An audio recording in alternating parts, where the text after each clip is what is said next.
कहीं है खुशहाली, कहीं है खुशहाली, कहीं अकाल है, कहीं सूखे पत्ते, कहीं सोने की दाल है। जो होना है सो होना है, जो होगा देखा जाएगा। बस सारा का सारा जहां खिल जाएगा। बस 1 मिनट का सवाल है। बाय द वे, मेरा नाम सोनाल लिब्राल है। एक मिनट क्या?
मेरा नाम है Sonal लिब्राल।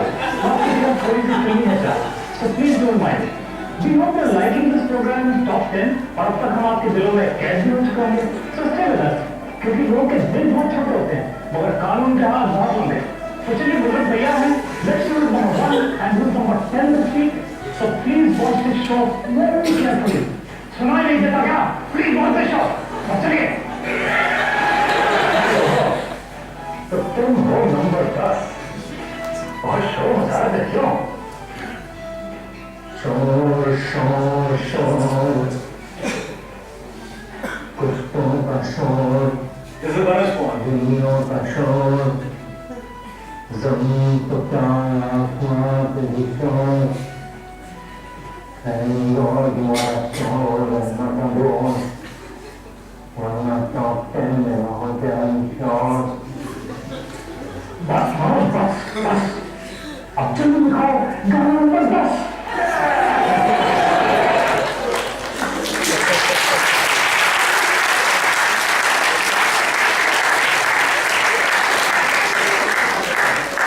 So this is another example of just have as many experiences as possible, and I had great fun, and I'm sure in some way there's a lot of learning that I took from this in terms of writing, audience reaction, when I start to kind of analyze it. One other little story that I want to tell you is about this another brand of chocolates that I worked on. And this was, Perk was one of the chocolates that we had launched really successfully. There was a VJ called Rageshwari who had launched this commercial, and this commercial was she's waiting in a line, and then the Perk bus comes, and you might have seen that, maybe some of you might have seen that commercial. So that commercial was a big hit. So a year after that, we were supposed to do the new commercial. So in that new commercial, because the client wanted to continue, we wanted to continue with the same success that we had, we signed on another VJ, which was MICA Reddy. At that time, she was one of the top VJs in MTV. And she was signed on for the next film, and the whole film was about this hunger strike. And so we signed on, and shoot is like 1 week away or something, and we paid her the signing amount, and she's been signed on for a year for, I think, which was 75,000 rupees, or which was a big amount that time. And now, cut to, I'm at Bombay Gym, it's Friday night, and I'm at this bar night, Bombay Gym's bar night, which used to happen once a month, and used to be really crowded. And there I'm waiting for my friends to turn up, Piyush, Prasool, and everybody was coming in. And I kind of reached early, and I'm waiting, and there was this model from Delhi that I knew, Anupama Verma, who walked in, and she had a friend of hers with her, and she introduced that friend to me, that meet this friend of mine, and she also is in Bombay to work in films and modeling, and So, and then Anupama went on.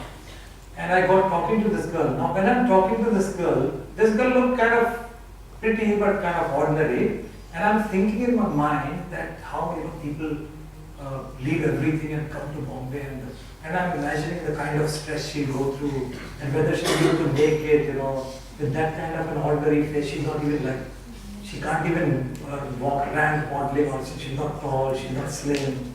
All those things were kind of running in my head. And I went to have a gentle conversation with her. We spoke for 15, 20, 30 minutes. And by that time, my friends came, Anupama came, and then I didn't see them. Next morning, I walked into my office and the storyboard of Park, the new film, was lying there. And I looked at the board again, and it immediately struck me that that girl that I met yesterday, her whole personality will be perfect for this.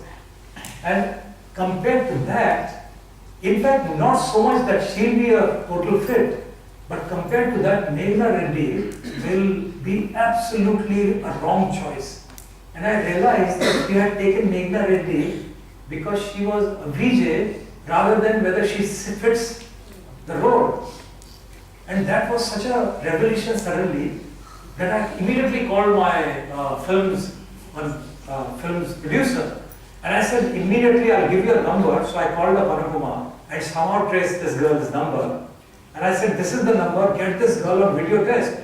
And while I had somehow convinced, he somehow spoke to the girl, got her to do the video test. By that time, I'm on the phone with Cadbury's because the shoot is a week away.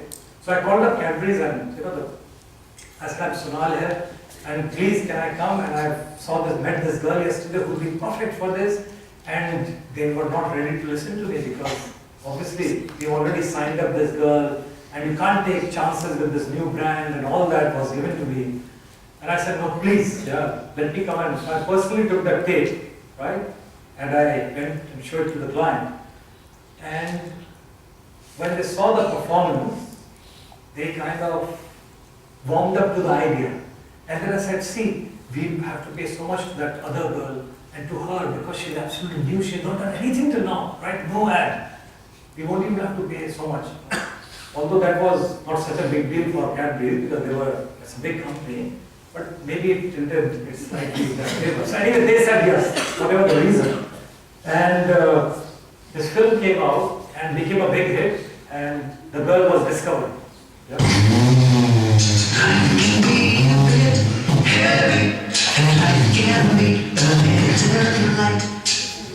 Go on, make the bed, and I will be alright. New perk from Cadbury's.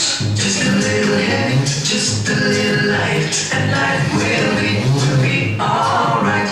New perk from Cadbury's. Whenever hunger strikes. So the girl was Preeti Zinta, and after this ad came out, it became a big hit. That film also became a big hit. And a month and a half down after this film came out, I was in a meeting in Gilby and I got a call. And so I saw it was from Preeti Zinta, and I told her, and so I said, what is this? Very urgent. So I thought, shit, what happened? So I came out of the meeting and I said, what happened? So now this is Preeti Zinta. So I said, yeah, but what happened? I need your help. Right? So I said, what? So she said, I'm in Lintas. So I said, what? They have called me for Niril. I said, fantastic. So why are you talking like that? I'm talking from the loo. So I said, what happened? They want to know how much should I charge them. Right? So I want to ask you, how much should I charge them? So I said, how much have they offered you? They have offered me 75,000, right? So I said, 75,000, charge them 1.5 lakhs. I said, it's a big brand, right? And, I said, charge them 1.5 lakhs. And Liril is a big brand, and to be chosen as a Liril girl was a big thing. So she tells me, you're telling me to charge them 1.5 lakhs. And what did you give me?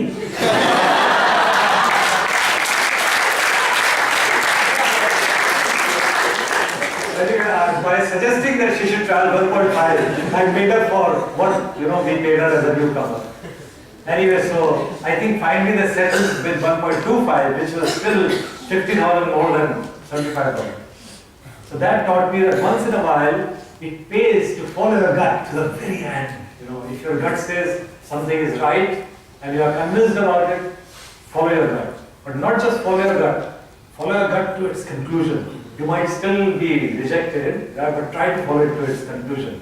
So the 90s, you know, in Ogilvy, we became 96 after this girl on the cricket field came in and all these commercials came in, we became number one. We were award-wise also number one in Abbeys and all that. And now Can is everywhere, lots of countries, lots of agencies are wearing Can and all that. But Ogilvy's first Can finalist was a print ad that we had worked on, a perk, for Cadbury's perk. So this is, I took a photograph with that. Our first finalist, then our first Clio, which was this. And so much so that we were then started getting written about, you know. So Ogilvy was, 90s was a very powerful feeling.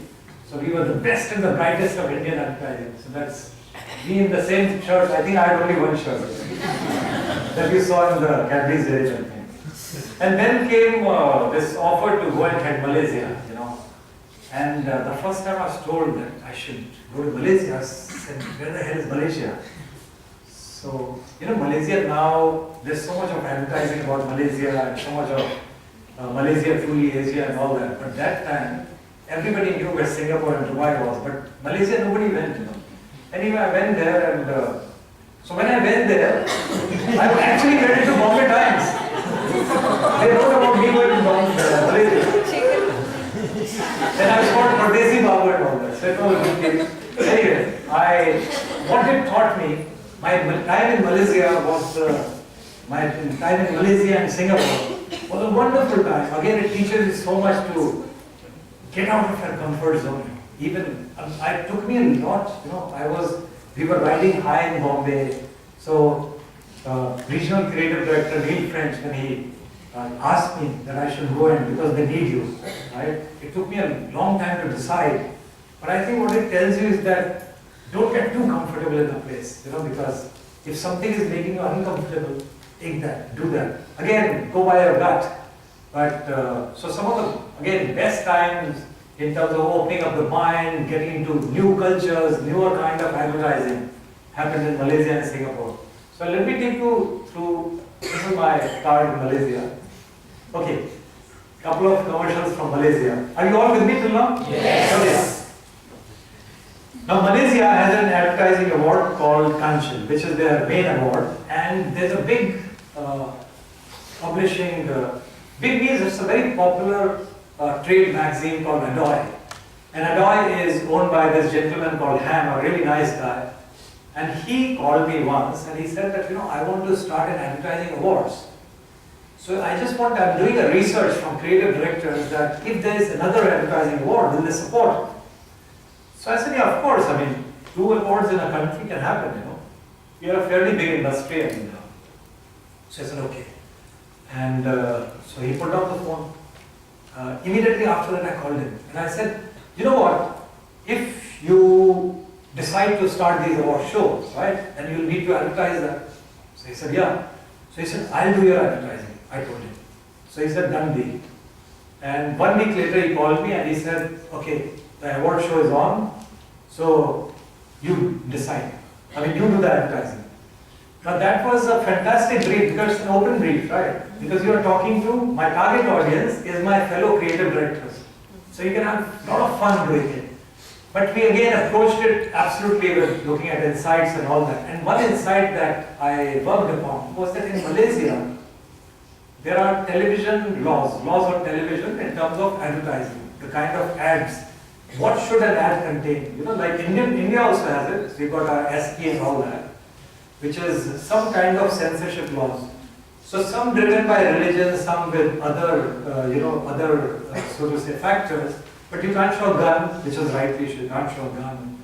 Then you can't show certain animals, you can't show certain parts of the body, you know. So it's a stricter laws than, let's say, that some other countries. So the idea that I got was that if the rules are tougher, that means creative directors have to work that much harder, right? because they need to be that much sharper in their advertising. So I thought something good can be done out of that. So wrote 2 commercials and presented to the guy. So he loved them. Now the idea was that we should make them. So I said, how much money do you have? So he said, I've got no money. So I said, that sounds really good. So I called up a couple of production houses who we used to work with, and I said, I've got a couple of really good scripts, and to save the money, I'll direct them. And to save again the money, as much money as possible, we'll get people from our agency and your production house to kind of cast them. And these are the 2 commercials I want to shoot, and minimum time, they can shoot them in a day. So these 2 commercials we shot in a day. These 2 commercials became a big hit, and they kind of got gold at Fest and Spikes. And they became such big viral hits in Malaysia on the net and through emails that a television channel, it was taking a dig at television channels, and they decided to run it. So finally TV9, one of the channels there, ran these commercials. So take a look, they're quite funny I thought. This is not part of the commercial, but this is just sets up the context for you.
For interest of time, should I skip the second one?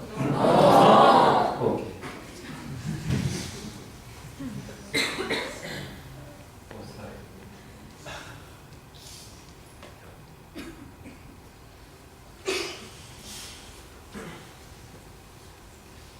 There's not lots to see anyway. Watch. So this is the one that I shot in the morning, and the one that you just saw I shot in the evenings. All in one day. And the couple that you see in this commercial, that the guy who's the star in this commercial was the driver at the production house. So sometimes it will be.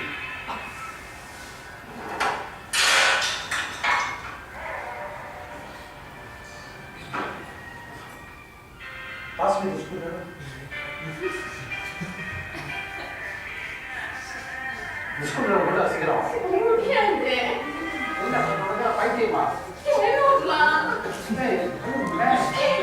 What's wrong with you? In the car, in the screwdriver, what happened?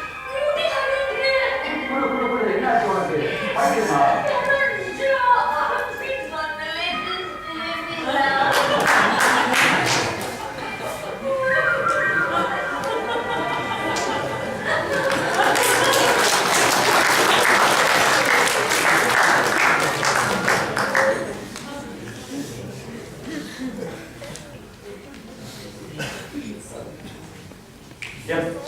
Again, one other story from Malaysia. Before I tell you to what lesson I learned from this. Malaysia is hot, like Singapore is a tropical country, and there was one of the clients. Fortunately, not many clients we had like that. One of the clients was really pissed off with us. So he had called me and my managing director partner for a very serious meeting about the deliveries and the quality of work and some nonsense basically. So I got into the car and I was truly stressed and really angry with that client. And I said, what is he talking about? But that MD is trying to be calm and saying, let's listen him out and all that. And so I said, can I smoke in your car? I was getting slightly agitated and I used to smoke a lot that time. And the guy looked at me with disgust, because it's like hot and the car has got beautiful air conditioning and I'm seeing smoke inside the small car. Who had a small car?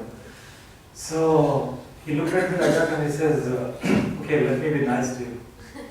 Yes, Paul. And he puts down the window, switches on the aircon, and I start to smoke. And maybe to get my mind off that meeting, I continue to think, why is he saying that, let me be nice to you? Why should people be nice to smokers? I mean, I'm polluting his car, a secondhand smoke make people kill. Why should people be nice to smokers? There should be, it's very weird that he says that, it's all happening in my head. And that actually gave me an insight into an idea, into a quirkier way of looking at anti-smoking. And by the time we reached the client office, I had the script ready in my hand, an anti-smoking script. So I forgot about this bad client meeting. I was really excited. We got a great film script. So I said, I'm damn excited. I'll give this film script and all that. So anyway, we had the meeting. It was a bad meeting, but not so bad as we thought. We were not sacked. We were given one more chance. But I had this script which I was really excited about. And I was about to make it when I was told that I can't make it. Then I realized that 2 days prior to writing the script, we had signed on Pall Mall, which is the big cigarette brand. So the same agency can't be working on, can't be signing cigarette brands and then doing anti-smoking commercials. And that too so close to each other. So I said, what to do? So anyway, I called India and I spoke to Piyush and I said, I want this great script. And then we decided to make it in India. And it ran in India. And it was liked quite a lot, right? With the kind of reactions it got. And I don't know whether it made anybody stop smoking. But I think 8 or 10 years after writing this commercial, I quit smoking. Not just because of this, but other. Take a look at this commercial.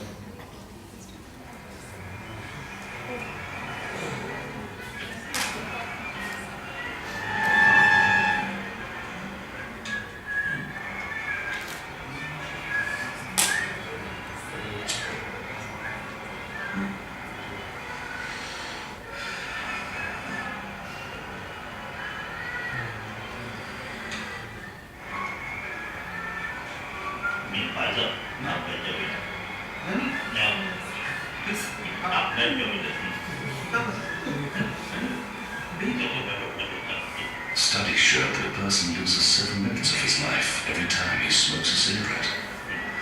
Be nice to smokers. They don't have much time left.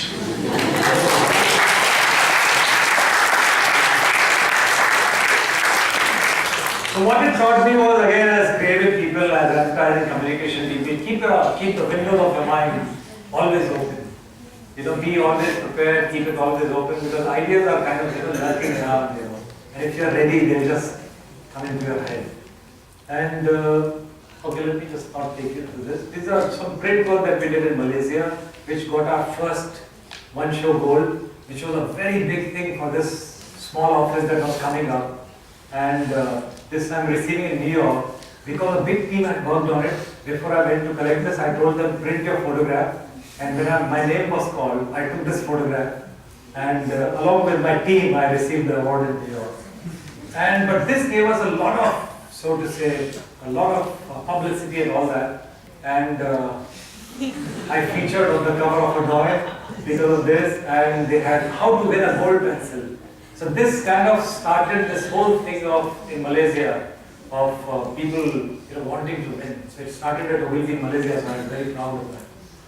Then came Singapore. This is my card in Singapore. Okay, this, let me tell you a story about Coca-Cola. In Singapore, we won this pitch, a very important pitch. Coca-Cola had just launched this campaign across the world, which was the Coke side of life.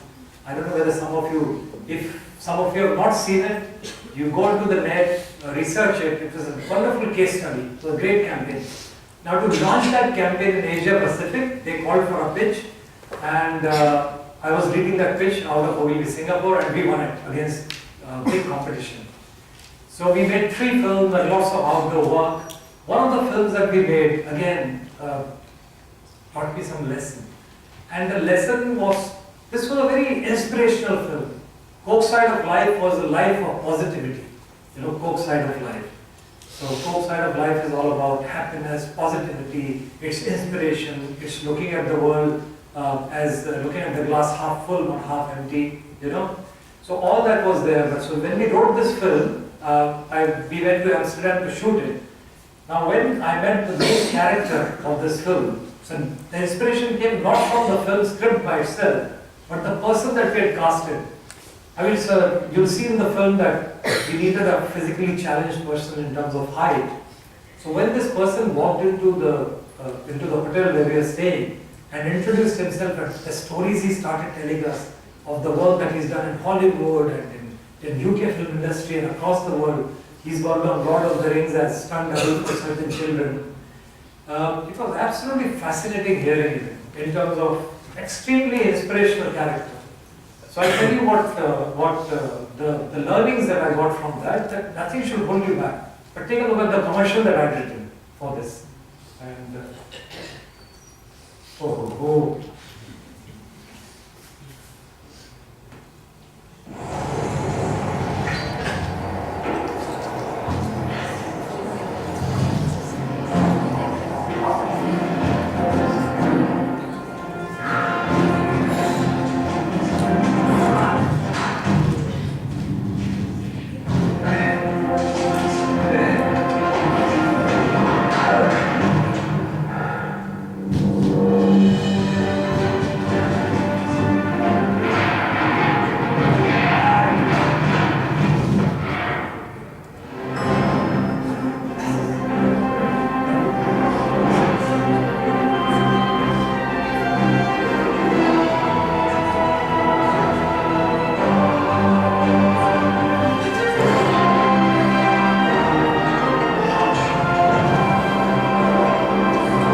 So although we had written this kind of inspirational commercial, but as I told you, just meeting this person and speaking to him was so inspiring.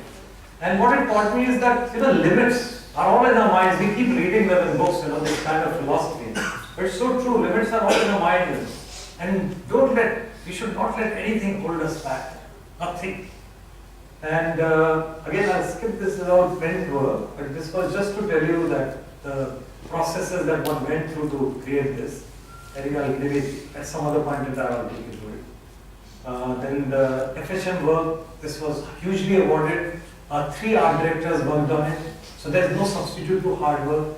And why three men art directors working on it for 3 months? Because they were searching for these nude girls, right, on the internet. Because this is for a men's magazine.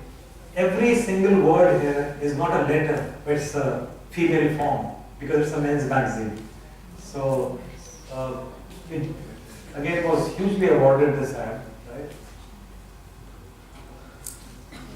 But basically, the crafting of these ads and the ads that I showed you earlier is when you get an idea, it's not just the idea that's important, it's the craft that goes into it. You can't see, these are best observed, not printed. But so as I told you, that this and some of the work teaches you that there's no substitute to hard work. And when lots of hard work happens, then you get the results also. Yeah. So this is me smiling with the Cannes Gold. This is the year that we became the 3rd most awarded in the world at Cannes. So you can see me slightly drunk also. See? Okay. Now another little story. Again, it happened in Singapore.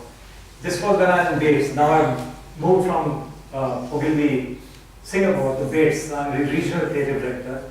But Bates is a smaller network and our Singapore office was small. And we were called for this big pitch, which was for Sony Bravia television. And Sony Bravia, the brief was color like no other. So it was all to do with color. And the whole idea was to write a big epic commercial which dramatizes color. So we thought of a script which was set in a monochromatic village in China. very grey village, yeah, and a very dramatic, exotic village. And you'll see in the film what happens in that village. But basically this event or this activity happens in this village, and part of the activity then happens on the Great Wall of China. So the whole thought was so dramatic that the client awarded us the business. And that was a big win for an agency like Bates, that we make a film that will be for the entire region. So we were extremely happy, and we were signed on as the agency and all that. And the shoot got slightly delayed because of whatever from the client side, from our side. Anyway, when we get on to the shoot finally, we are denied permission because Beijing Olympics was coming in and China had stopped shooting in Beijing or anywhere near Beijing, and rightly so, like 6-7 months prior to Olympics. So we were in a fix because now if we, on the basis of China and Great Wall of China, we have won the pitch. So it's absolutely shameful to go now and tell the client, it's not even a client that is existing with us, we've won it in a pitch on the basis of that film. So we go to the client, and I'm sitting there, 3 or 4 people from the Japanese team sitting there, and a few are from the Singapore team. And we have to now tell them that we can't shoot in China. And it was such a, what do you say, my mind is racing, what to do. And then it struck me that the solution could lie in the first shoot that I did. One of the first shoots that I did in my life was in Jaisalmer. And while sitting in front of the client, my mind was racing, what is the solution? What's the solution? Before we tell them that we can't do it. That will be like, I was seeing this whole project slipping away through my fingers. And such a big blow to Bates it would be, as for my agency and for myself, because I wanted to make this commercial. And I suddenly suggested that, we have decided that instead of Beijing, because we can't get the permission to shoot, we'll shoot in Jaisalmer, right? That idea came to my head and I immediately said it. And then we quickly showed them some photographs of Jaisalmer, and I said, instead of Great Wall of China, we'll show you Taj Mahal, right? So this I'm talking on the fly, right? So they said, how will you shoot in Taj Mahal? So I said, Taj Mahal we'll shoot, and then through post we'll do something. So anyway, they awarded us the thing, and the film finally, I think, turned out better than what it would have been in China. Physically demanding shoot. There were 4 trucks carting what you'll see from Delhi, what you'll see in this commercial. I won't tell you what, because otherwise that surprise will go. And 50 carpenters every night were mending or repainting the stuff that you'll see for the next day shoot, for all damaged stuff. All the stuff that you see, except for 2 single shots, that's all. Those were done on CG. Everything is on camera, so it's for real. Yeah? Everything carted on top of the Havelis and forts of Jaisalmer through, manually. So anyway, take a look at the shoot. A lot of sweat went into it, but I think the final result was beautiful.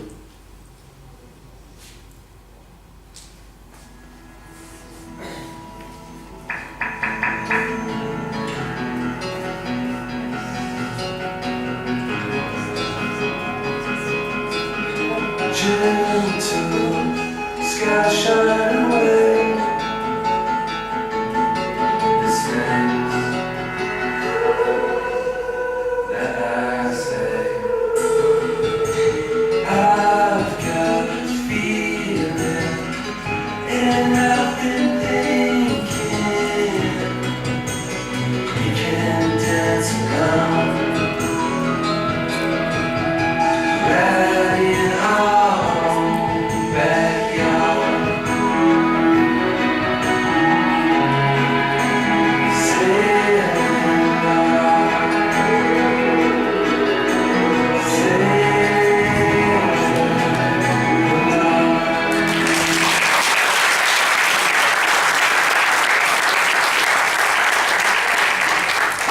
This taught me never stop thinking on your feet. It comes in handy sometimes. Don't give up. Never stop thinking. There's always a solution somewhere. We were actually losing the calm and just escaped, because we were thinking hard. This is a really funny one. I really love it. and see the case study first, and then I'll tell you the learning that I got out of this, and I'll tell you the story. See it first.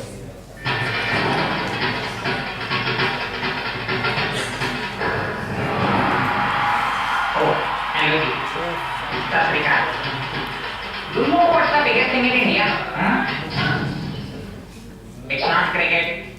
It's the Indian Premier League, the 2020 format of cricket. Angie.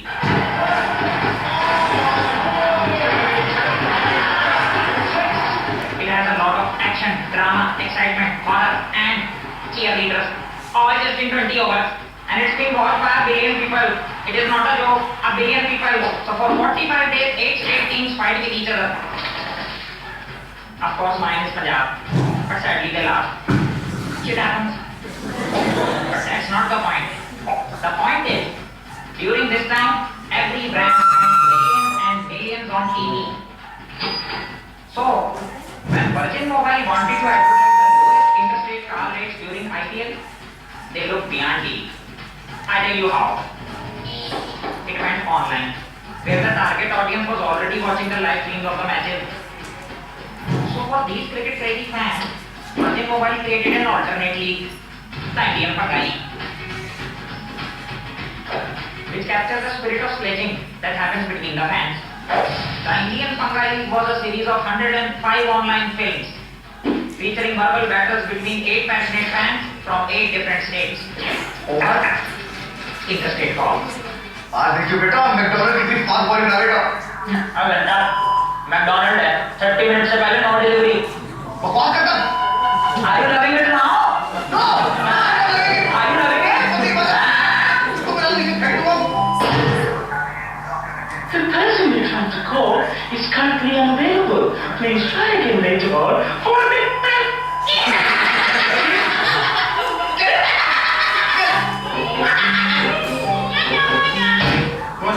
अरे what's the score यार? तुम्हें तो match देखना। अरे my stomach is I'm getting the runs man. But the team is not.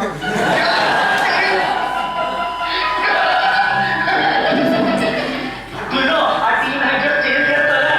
Oh, very nice. Now do one thing. All you have to take is your batsman, your bowler, your coach, your gynecologist, your psychiatrist, and change his bloody मुकुट यार सोने का मुकुट पहन के ऐसा लगता है हमारा टीम ही है.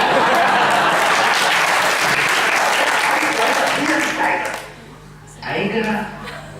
बच्चा, be careful. There are very few left.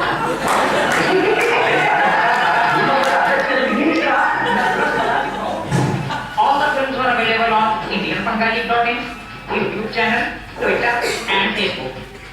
But it was the millions of cricket fans who spread the word for us.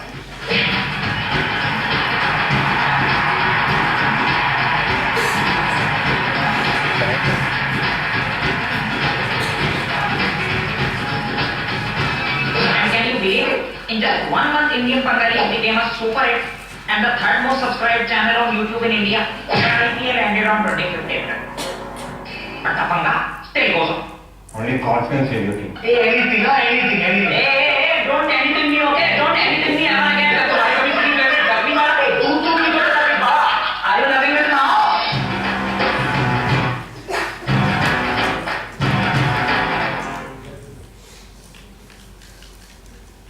Okay, Virgin Mobile had this unique voice, and I'll tell you the story about both these films after you see this film. This was for when the number portability was happening.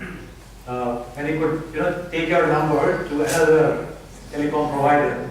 So Virgin Mobile had to do it in its own unique way. So we came up with this campaign. I'll show you one of the films. Take a look. Baby guard के बिना cricket खेल रहा था ना तो लग गई अभी डॉक्टर कह रहा है कि इट विल नेवर वो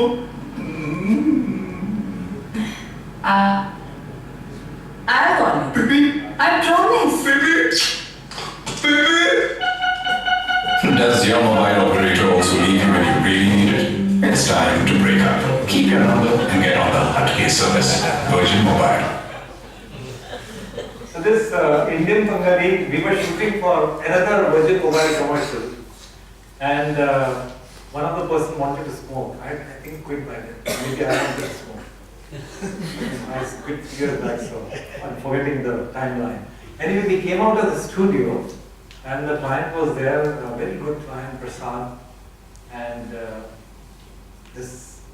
my account management partner was there, and we were chatting with him, and he casually said, casually means he was a bit serious, but it was like normal conversation, and he said, you know, IPL is coming, so Vajit Mobile, we must do something. So I said, yeah, we must do something. So he said, you know what, obviously we will not have the monies that Vodafone and all have.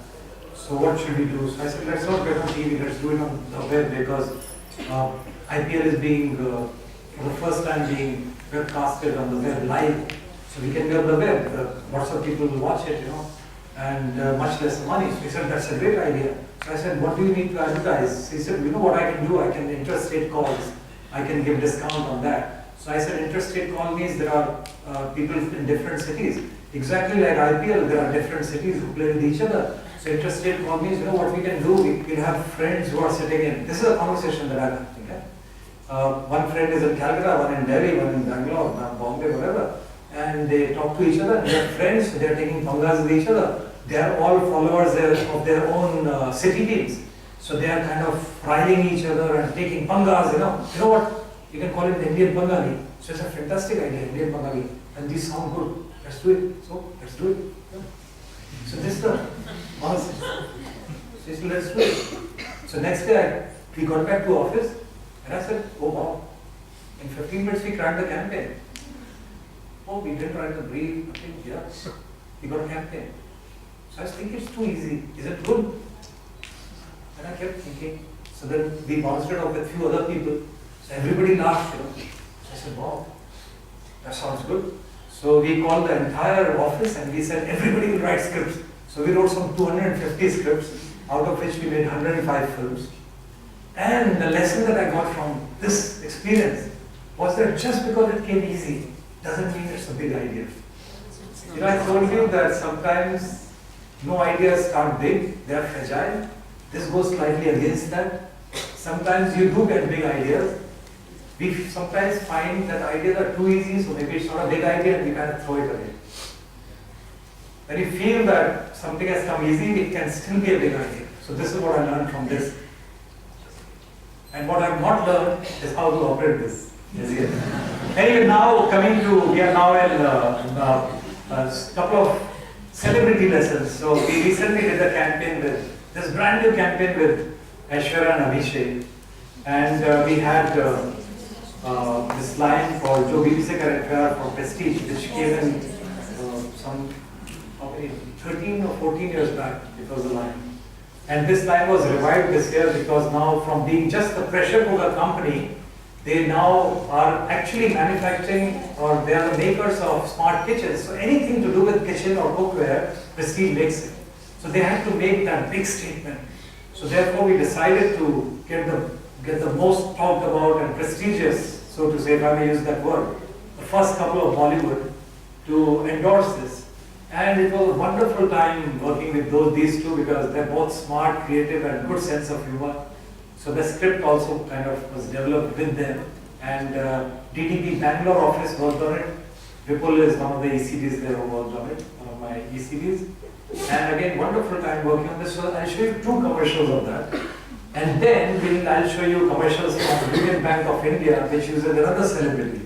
So you know, celebrities work when they are casted, not just because they are celebrity, but they are casted in some kind of a role. Right?